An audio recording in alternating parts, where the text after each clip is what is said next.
नमस्कार मित्रों, आज हम बात करेंगे कि मूल नक्षत्र के 4 चरणों में चंद्रमा का क्या फल होगा। मित्रों, यदि आपकी जन्म कुंडली में चंद्रमा मूल नक्षत्र में बैठे हैं तो क्या फल होगा, आइए हम जान लेते हैं। मित्रों, यदि जन्म कुंडली में चंद्रमा मूल नक्षत्र के प्रथम चरण में बैठे हों तो ऐसा व्यक्ति सुंदर, आकर्षक होता है। ऐसे लोग चतुर और स्थिर दिमाग वाले होते हैं, यानी कि ये लोग धैर्यवान होते हैं और बहुत स्थिर होकर के किसी भी विषय पर विचार करने वाले होते हैं। ये लोग थोड़े तेज स्वभाव के होते हैं और ये लोग अभिमानी, घमंडी स्वभाव के भी होते हैं। ये लोग महत्वाकांक्षी प्रवृत्ति के होते हैं। महत्वाकांक्षी का मतलब है कि आशावादी होते हैं, लोगों से आशाएं रखने वाले होते हैं। ये लोग क्रोधी, आक्रामक स्वभाव के भी होते हैं, यानी कि इनको गुस्सा बहुत ज़्यादा आता है, चिड़चिड़ापन आता है, लेकिन इनका क्रोध इनकी सफलता में बाधक नहीं बनता।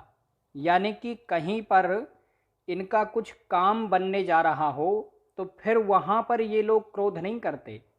यानी कि जहाँ पर इनके फ़ायदे की बात हो रही है वहाँ पर ये लोग गुस्सा नहीं करते हैं। ये लोग विदेश में जाकर के बड़ी सफलता प्राप्त करते हैं, अथवा ये लोग अपने घर से दूर जाकर के सफलता प्राप्त करते हैं। कई बार ये लोग नौकरी अथवा व्यापार आदि के लिए विदेश भी चले जाते हैं अथवा घर से दूर चले जाते हैं, और ये लोग विदेश या फिर घर से दूर जाकर के सफल भी होते हैं, सक्सेस होते हैं। ये लोग धनवान होते हैं। ये लोग विलासी प्रवृत्ति के भी होते हैं, थोड़े अय्यास प्रवृत्ति के भी होते हैं। इन लोगों को स्वास्थ्य संबंधी समस्याएं होती हैं, यानी कि इन लोगों को किसी न किसी रोग से परेशानी होती है, और ज़्यादातर इन लोगों को पित्त या फिर कफ से संबंधित रोग होते हैं। पित्त यानी गर्मी से संबंधित, अथवा शरीर में पित्त विकार के कारण रोग होते हैं, अथवा कफ से संबंधित रोग होते हैं, यानी कि शीत से संबंधित रोग इनको होते हैं। कई बार इन लोगों को गले में खराश की समस्या भी बनी रहती है, अथवा सर्दी, जुखाम, खांसी आदि छोटे छोटे रोग इनको लगातार बने रहते हैं। ये लोग बुद्धिमान और समाज के बड़े लोगों से संपर्क रखने वाले होते हैं। यदि चंद्रमा मूल नक्षत्र के तीसरे चरण में बैठे हों और आर्द्रा नक्षत्र के किसी भी चरण में लग्न हो और कुंडली में मंगल और शुक्र की युति हो, यानी कि कुंडली के किसी भी भाव में मंगल और शुक्र साथ में बैठे हों, तो ऐसा व्यक्ति अपने जीवन साथी की अनुमति से, यानी कि अपने जीवन साथी की मर्जी से वेश्यावृत्ति अथवा अवैध संबंध बनाता है। यानी कि या तो अपनी जीवन साथी की मर्जी से वेश्यावृत्ति करता है अथवा अपने जीवन साथी की मर्जी से अवैध संबंध बनाता है। मित्रों, यदि जन्म कुंडली में चंद्रमा मूल नक्षत्र के दूसरे चरण में बैठे हों तो ऐसा व्यक्ति बुद्धिमान और चतुर प्रवृत्ति का होता है। ऐसे लोग महत्वाकांक्षी होते हैं। महत्वाकांक्षी का मतलब है कि आशावादी होते हैं, अपने भाग्य से और दूसरों से भी आशा रखने वाले होते हैं। ये लोग अन्वेषक स्वभाव के होते हैं।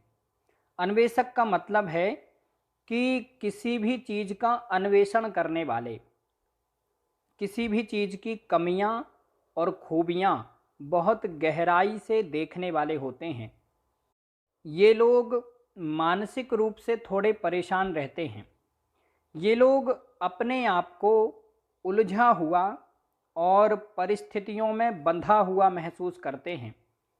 कई बार ये लोग स्वतंत्र निर्णय इसलिए नहीं ले पाते हैं क्योंकि ये लोग किसी न किसी परिस्थिति से अपने आप को बंधा हुआ महसूस करते हैं। कई बार इन लोगों को अपने करीबी लोगों के कारण ही बंधन महसूस होने लगता है। ये लोग विश्वासघात से पीड़ित होते हैं, यानी कि इन लोगों के साथ में धोखा बहुत ज़्यादा होता है। कई बार इन लोगों को अपने बहुत करीबी लोगों से अथवा अपने कुटुंब परिवार के लोगों से या फिर अपने सगे संबंधियों से, रिश्तेदारों से धोखा मिलता है। ये लोग विश्वासघात से पीड़ित रहते हैं, यानी कि इनके साथ में विश्वासघात होता है। इस कारण से ये लोग मानसिक रूप से परेशान रहते हैं।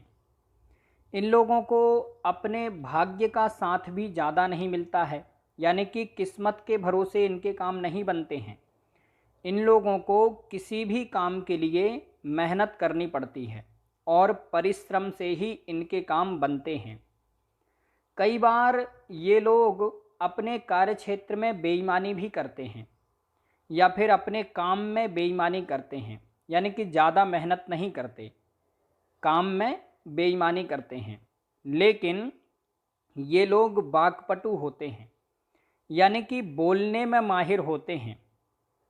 बातें ये लोग बहुत अच्छी अच्छी करते हैं और कई बार बहुत बड़ी बड़ी बातें करते हैं, लेकिन उतना ज़्यादा काम नहीं कर पाते हैं जितनी ये बातें करते हैं। ये लोग विलासी प्रवृत्ति के भी होते हैं, यानी कि थोड़े से सुखभोगी भी होते हैं। और कई बार ये लोग अपने से ही गलत निर्णय लेकर के, यानी कि गलत डिसीजन लेकर के बाद में पश्चाताप करते हैं, यानी कि इन लोगों को अपने निर्णयों से ही नुकसान होता है। मित्रों, यदि जन्म कुंडली में चंद्रमा मूल नक्षत्र के तीसरे चरण में बैठे हों तो ऐसा व्यक्ति बुद्धिमान और प्रसन्नचित्त होता है, यानी कि प्रसन्न रहने वाला, खुश रहने वाला होता है। ऐसे लोग धनवान होते हैं। इनके पास में सुख सुविधा के सारे साधन मौजूद होते हैं। ये लोग दिखावा करने में माहिर होते हैं, यानी कि अपनी चीज़ों का प्रदर्शन करने वाले होते हैं। यदि इनके पास में कम है तो ये ज़्यादा दिखाने की कोशिश करते हैं। ये लोग अपनी बुद्धि से और अपने परिश्रम से अच्छी मात्रा में धन कमाते हैं और ये लोग चालाकी से दूसरों के धन में भी कैंची चलाते हैं। दूसरों के धन में कैंची चलाने का मतलब है कि किसी भी प्रकार से दूसरे का धन भी हड़पने की कोशिश करते हैं और लगभग ये लोग सफल भी हो जाते हैं। दूसरों के धन में कैंची चलाने में ये लोग माहिर होते हैं। ये लोग विलासी प्रवृत्ति के होते हैं, यानी कि अय्यास प्रवृत्ति के, सुखभोगी होते हैं। लेकिन ये लोग व्यवहारिक बुद्धि वाले होते हैं, यानी कि समाज में सभी लोगों से अच्छा व्यवहार बना करके रखने वाले होते हैं। ये लोग वाक्पटु होते हैं, बोलने में माहिर होते हैं और कई बार अपनी वाणी से अपने काम भी निकाल लेते हैं। यदि चंद्रमा मूल नक्षत्र के तीसरे चरण में बैठे हों और चंद्रमा पर सूर्य की अथवा मंगल की अथवा शनि की दृष्टि हो, यानी कि इन तीन में से किसी की भी दृष्टि हो, तो ऐसा व्यक्ति वकील, अधिवक्ता बन सकता है। अथवा ऐसे लोग वाणी से संबंधित काम करके अच्छा लाभ कमाते हैं। ऐसा काम कर सकते हैं जिसमें बोलने का ज़्यादा काम हो और ऐसे कामों से इन लोगों को लाभ भी होता है। मित्रों, यदि जन्म कुंडली में चंद्रमा मूल नक्षत्र के चौथे चरण में बैठे हों तो ऐसा व्यक्ति बुद्धिमान विद्वान होगा। ऐसे लोग सत्याभिलाषी होते हैं। सत्याभिलाषी का मतलब है कि सच सुनने वाले होते हैं और सत्यवादी भी होते हैं, यानी कि सच सुनने और सच बोलने वाले होते हैं। इन लोगों को गोलमोल बातें करना अच्छा नहीं लगता और कोई दूसरा व्यक्ति इनसे गोलमोल बातें करें ये भी इनको ठीक नहीं लगता। ये लोग स्पष्ट बात बोलने वाले होते हैं और स्पष्ट बात सुनने वाले होते हैं। ये लोग स्पष्ट वक्ता होते हैं। कई बार ये लोग किसी दूसरे की बुराई उसके मुंह पर ही कर देते हैं। इस कारण से इन लोगों के व्यवहार भी बिगड़ जाते हैं। ये लोग तेज स्वभाव के होते हैं, उत्साही प्रवृत्ति के होते हैं, यानी कि हमेशा एक्टिव रहने वाले होते हैं। ये लोग परिश्रमी भी होते हैं, मेहनती होते हैं और ये लोग दिखावा करने में भी माहिर होते हैं, यानी कि अपने कम किए हुए काम को ज़्यादा करके दिखाने की कोशिश करते हैं। अपने कम धन को भी ज़्यादा दिखाते हैं, प्रदर्शन करने वाले होते हैं। ये लोग प्रकृति प्रेमी होते हैं, यानी कि वृक्षों से प्रेम करने वाले होते हैं और प्रकृति से प्रेम करने वाले होते हैं और प्राकृतिक स्थानों पर घूमना जाना इनको बहुत अच्छा लगता है। लेकिन ये लोग अपने स्वास्थ्य के प्रति लापरवाह होते हैं, यानी कि अपने स्वास्थ्य पर, अपने शरीर पर ज़्यादा ध्यान नहीं देते। इस कारण से इनको स्वास्थ्य संबंधी समस्याएं भी होती हैं।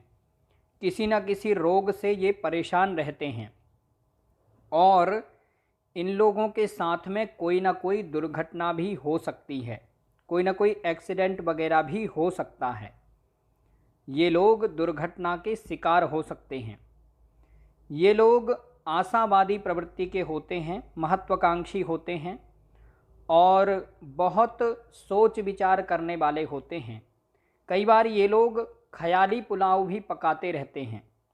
यदि मूल नक्षत्र में चंद्रमा बैठे हों और कुंडली में चंद्रमा से केंद्र भाव में गुरु बैठे हों, यानी कि कुंडली में या तो मूल नक्षत्र में चंद्रमा और गुरु साथ में बैठे हों अथवा चंद्रमा से गुरु चौथे घर में बैठे हों अथवा चंद्रमा से गुरु 7वें घर में बैठे हों अथवा चंद्रमा से गुरु 10वें घर में बैठे हों, तो ऐसा व्यक्ति समाज में प्रसिद्ध और समाज में प्रतिष्ठित, सम्मानित होता है। ऐसे लोग बड़े शासकीय पद पर भी विराजमान होते हैं या फिर समाज के किसी बड़े पद पर विराजमान होते हैं। ये लोग अपने जीवन में कोई स्थायी काम करके, स्थिर काम करके सामर्थ्य और मान सम्मान और धन अर्जित करने वाले होते हैं, यानी कि इनको नेम फेम दोनों ही मिलता है। इनके पास में धन भी होता है और इनका नाम भी अच्छा होता है और ये दोनों ही चीज़ें ये अपनी मेहनत से, अपने परिश्रम से प्राप्त करते हैं।